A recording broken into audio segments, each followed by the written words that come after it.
আমি বাংলাদেশের প্রতিটি সন্তানদের উদ্দেশ্যে বলছি, প্রতিটি ছেলেমেয়ের উদ্দেশ্যে বলছি, বাবাদের উদ্দেশ্যে বলছি। ভিডিওটি যে যেখান থেকে দেখেন, আমার একটি অনুরোধ আপনাদের কাছে, ভিডিওটি শুরু থেকে শেষ কিন্তু দেখবেন। লাইক কমেন্ট শেয়ার না করেন তাতে আমার দুঃখ নাই, কিন্তু ভিডিওটি শুরু থেকে শেষ পর্যন্ত দেখবেন।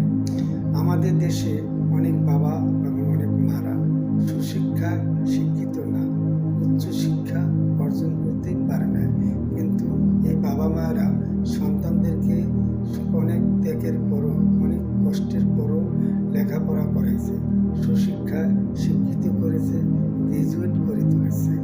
কিন্তু সেই সন্তানরা যদি মনে করে বাবা মারা লেখাপড়া করে নাই, আমার বাবা আমার মা লেখাপড়া করে নাই, তাদের জ্ঞান কম, তাদের বুদ্ধি কম, তাদের নির্দেশে চলা যাবে না, তাতে আমাদের ক্ষতি হবে।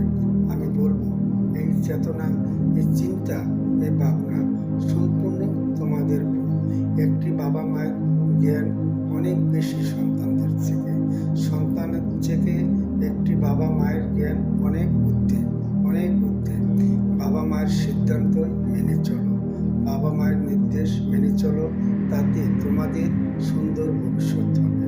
তোমাদের সামনে অনেক সুন্দর ভবিষ্যৎ পড়ে আছে। কিন্তু একটি বাবা মা চায় কখন, চায় না যাতে আমার সন্তানের অমঙ্গল হোক।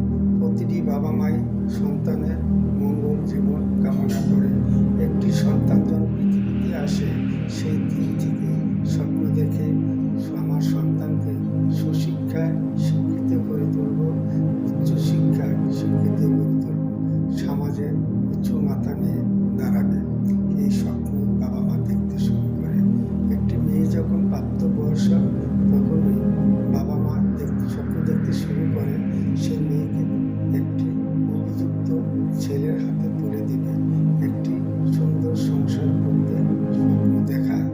বাবা মা স্বপ্ন দেখে আমার মেয়েকে বিয়ে দিব সুন্দর একটি ছেলে দেখে, সুন্দর ভবিষ্যৎ গড়ে উঠবে।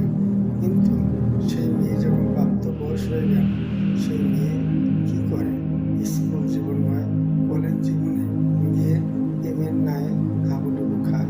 কিন্তু আজকালকে বর্তমান দেশে সত্যিকারই কোনো প্রেম নাই। প্রেম বলতে কোনো শব্দ নাই। বর্তমান প্রেম হলো শুধু সময় পাস করা।